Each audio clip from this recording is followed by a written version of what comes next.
Benjamin Netanyahu, who's also got to deal with Trump. He's between a rock and a hard place, between Yeah. pissing off Trump or losing his Or- government potentially with Mhm. Smotrich and Ben Gvir if he doesn't go back into Gaza. So Mhm. how do you see him playing this out? I mean, how does this work? Yeah, clearly he is in a very tough spot. I think he may have miscalculated. He agreed to do this. Again, maybe it was just so that Trump could put a feather in his cap, especially during the inauguration, and say, "Okay, I did something that Biden couldn't do." That may be, and then, according to Netanyahu himself, and he said this openly. He said this on Israeli TV. Trump has agreed to let him break the ceasefire, or that if he, if after the first phase of this, if the Israelis will go back in and they'll have the support of the Americans. That's what Netanyahu is telling people. That Do you think that's Trump true? understands this. I don't know. He could be lying, but the fact that he's saying it so openly, maybe it is. Maybe it is. It's like, again, Trump is no lover of the Palestinians. He is, very much associated with the extreme Zionists. And, just the other day, he made that comment about basically ethnically cleansing all of Gaza and sending the Gazans, into camps in Egypt and in Jordan. So he may very well have agreed to it. I can't be sure. But I speculated about the time, and this is what Netanyahu's saying. The thing is that Netanyahu may find that difficult to do, even though if that was his intention. Now that things have stopped, now that the Gazans are moving back in, they are moving back into northern Gaza, and by the hundreds of thousands, they're just marching back in there. All their homes have been destroyed, but they still say this is our land, this is our home, and we're returning. It's going to be hard after all this to renew the fighting. First of all, it's just going to. It was bad enough to begin with, but you let them back in, and then you're going to cleanse them again. It's Right. not that it can't be done, and obviously there are people in Israel that want to do that, and they just don't care. But it's they've already, the image of Israel has been severely damaged, and this I think would be another very severe blow. It would be, again, it's bad enough that they did what they did. It looked bad enough. They were essentially just had turned northern Gaza into a freeze fire zone and had driven all the civilians out of there. And now, after all that, and they're going to let them back in and start all over again. They might, but it just seems like that's going to cost them. It costs them more than than if they hadn't agreed to the ceasefire. And then the other side of it is that the IDF is not an army that was ever meant to conduct these long wars of attrition. Which that's where they found themselves. They've been, they were fighting for approximately 15 months, and they've never done that before. It's not something that they really prepared to do. Typically, an Israeli war is a matter of a few weeks, a couple months at the most. It's over. That's how they fight their wars. They like to fight them, and this really did cost the IDF. It just wore it down, and they found towards the end that it was very, very hard to call up reservists. They put out the call and the reservists wouldn't show up. So it's just like there's going to be resistance within the IDF to going back in on the ground. There's going to be a real price to pay in terms of let's say again internationally if they go back in at this point. And clearly break the ceasefire, and then, okay, well, yeah, there's that, and then, but on the other hand, okay, the third thing I think you have to consider is that there is a large segment of Israeli society that all along has been demanding that we, as they put it, release the hostages, and again, many of them are fairly described as hostages. And that has been, like kind of the focus of the resistance or opposition to Netanyahu. Now, the fact that the first releases of prisoners from Gaza have gone so well, and first of all, it's clear they're alive, and not just alive, but in very good condition. I mean, those female soldiers were just cheerful and seemed to be very, very happy and comfortable with their captors, speaking to them in passable Arabic and clearly on friendly terms. They clearly were very well treated, and Israeli society has seen that, and then that's going to just kind of whet their appetite for more releases. Again, within that sector that's really focused on that, and that's it's a large sector of society. There have been protests throughout the war. Unfortunately, not against the war so much as just again for the release of the hostages. So it'll be hard for Netanyahu to break the ceasefire because, in this first phase, a certain number of hostages or prisoners of war are supposed to be released. And then in the second phase, more. And if he breaks it at the end of the first phase, there are going to be still many hostages that will remain, in custody within Gaza. And that's going to, that's just going to increase the opposition to him within the country. So he's got to consider all those things.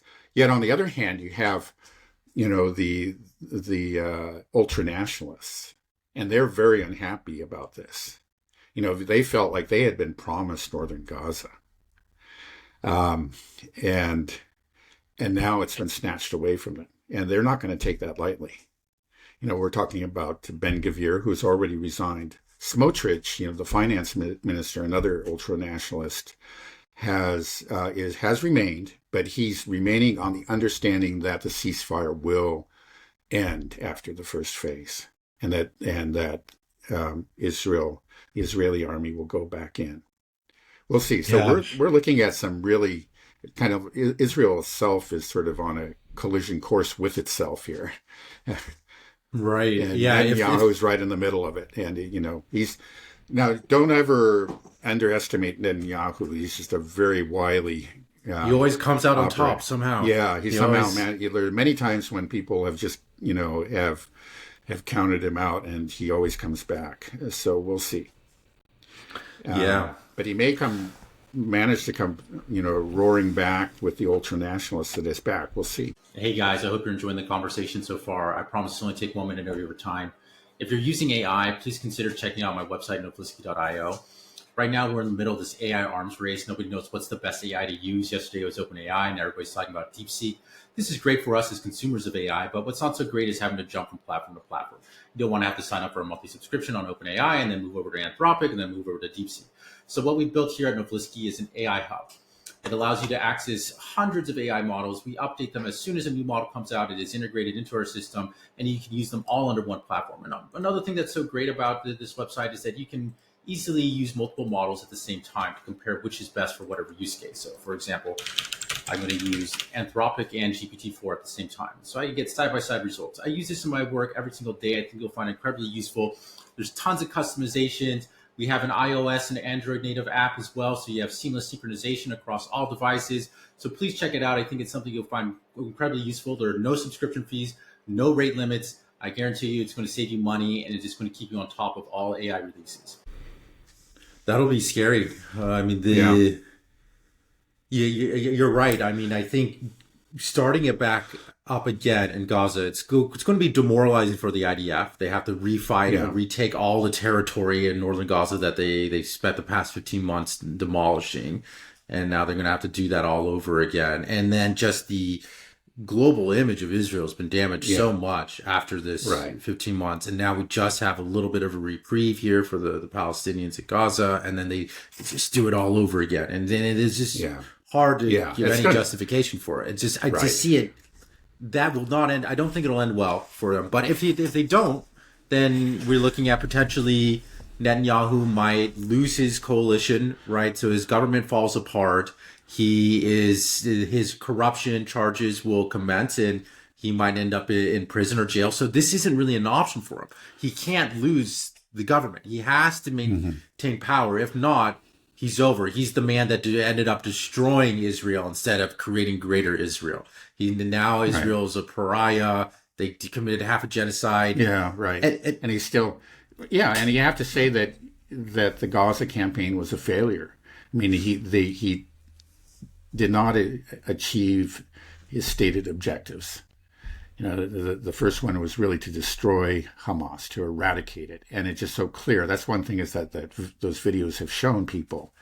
Hamas is there, they're supported by the people, they're in charge, and And the so Hamas, just them securing the release of all these prisoners or hostages, Palestinian prisoners, hostages, that definitely boosted their popularity, I'm sure, within the West Bank, because a lot of them were in the West Bank.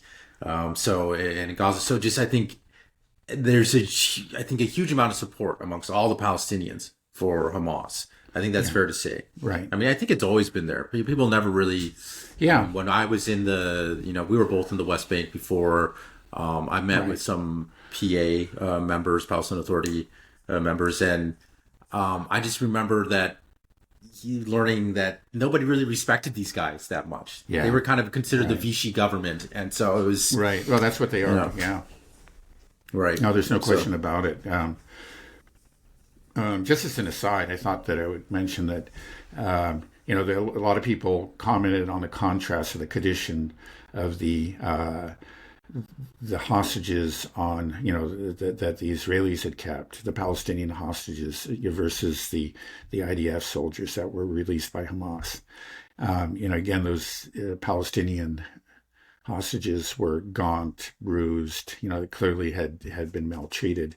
It turns out that the person that was really in charge of caring for, if you want to call it that, these prisoners was Ben-Gvir. I think he was in charge of the Interior Ministry, and so he actually just let it be known that the guards could take their gloves off, and he cut food rations. He deprived them of access to reading materials and other things that just make life bearable in prison.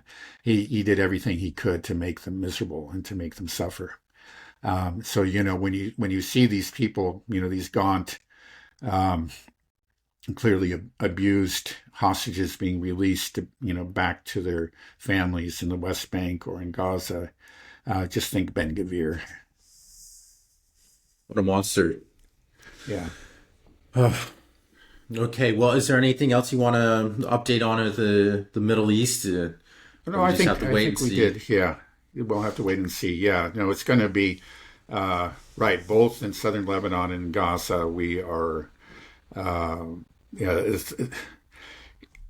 there are ceasefires in effect of some sort in both, but the fighting is not going to end. As I think we can expect to see it resume in some form or another, and maybe I think it's quite possible that the IDF will be so reluctant to go back into Gaza on the ground that they may just renew an aerial bombardment. Now, I don't know what they would bomb because it seems like they've bombed everything to rubble, but we'll see. I don't know. It's interesting because if the fighting doesn't resume, though, we may see within Gaza it may resume, or it may kick off within Israel itself. Again, because those nationalists are furious. Those ultra-nationalists.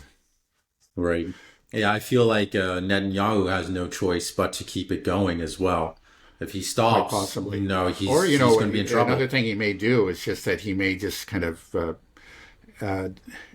just open up another front, whether it's in Lebanon or Iran, because again, he's always had his sights on Iran, and maybe that's what he say. Okay, let's just, if I can bomb Iran, everybody will start talking about that, and they'll forget about Gaza, including my ultra-nationalist supporters. That may Right. be the way that the way out for him. We'll see.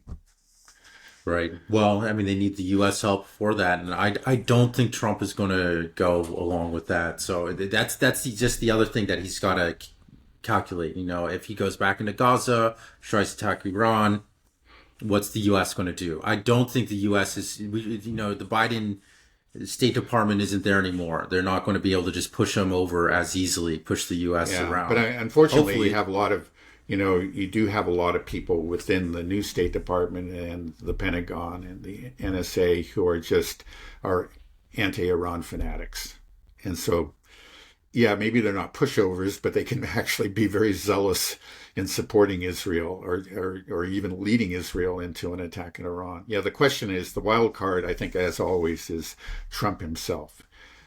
He's shown some reluctance to actually start a war with Iran. He may understand that that just would be bad and would not, play well back home here in the U.S. So we'll see.